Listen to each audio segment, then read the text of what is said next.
First one is overall looking at the balance sheet structure of the megabanks themselves. As many people on the call might know, the megabanks have among the largest deposit sizes in the world of all the banks. So the domestic lending environment is very indicative of a worsening credit appetite within Japan, and that creates a need to look beyond the domestic economy to say where else can we deploy this very healthy balance sheet that we have. Market. And what you've seen in particular is since the GFC, a lot of the banks basically faced big troubles with their balance sheet. New regulations such as Basel III warranted higher capital adequacy ratios, greater amounts of liquidity set aside. And I think in order to repair a lot of their balance sheets, many banks, especially the Europeans, pulled back from their lending business, especially in non-core markets.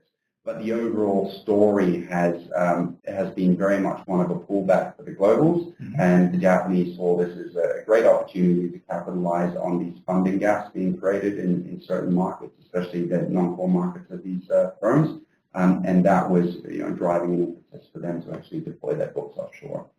Okay. So there was a mix of, strategies that they pursued to do that. One was, the organic lending strategies, but the Japanese were also quite big on an inorganic approach to expanding offshore. This particular graphic shows some of the key acquisitions since the financial crisis by the megabanks of their loan portfolios. And within syndicated lending in particular, the megabanks have significantly improved their global rankings, and especially outside of Japan. And that's been not only an improvement in ranking, but market shares as well. And you can see an almost doubling of cross-border lending volumes that the Japanese banks have basically shoveled out.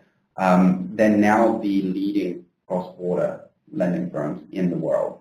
And they have established a clear foothold over the other banks in terms of providing the financing for these offshore and cross-border transactions. So it really plays into this broader strategy around offshore growth and how to facilitate the cross-border activity that they've been chasing. Overall, the story that we painted to now is quite interesting in terms of market share capture, increase in competitive rankings, change in portfolio composition away from domestic to international. So from that perspective, those objectives have been achieved. But when we drill down into the actual relative returns of the efforts of the Japanese, it paints a bit more of a difference. And you can see Mizuho, SMFG, and MUFG literally 0.26 down to 0.1%. So the cross-set on the back of lending is extremely low. And you can go to the other end of the spectrum. You can look at some of the international investment banks, such as Deutsche Bank, which is more like a factor of 3, and some of the Chinese banks as well, which are very, very strong in capitalizing on this. Two-pronged strategy for the mega banks. The first one is really around platform optimization, right? So this is how do you leverage and drive your lending business to generate better returns, or what do you effectively need to look at when it comes to your lending perspective. Targeted build out, again, we spoke about the cross-sell potential, but again, geographic expansion and entering capital market capabilities will be something that the Japanese should continue to look at, especially as the globals pull back. And if you look at the delta of their non-interest income to total, it's about 8% lagging on the overall portfolio tilt to universals.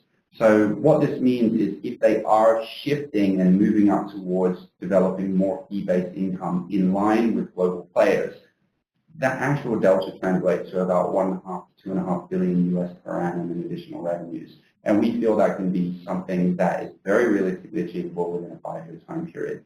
The Japanese are operating off cost of income ratios at 50-something%. Even if that build out needs to occur at an 80% cost of income and you eat into your profit margins, you're still going to be generating 300 to 500 million bottom line profit annually if you're able.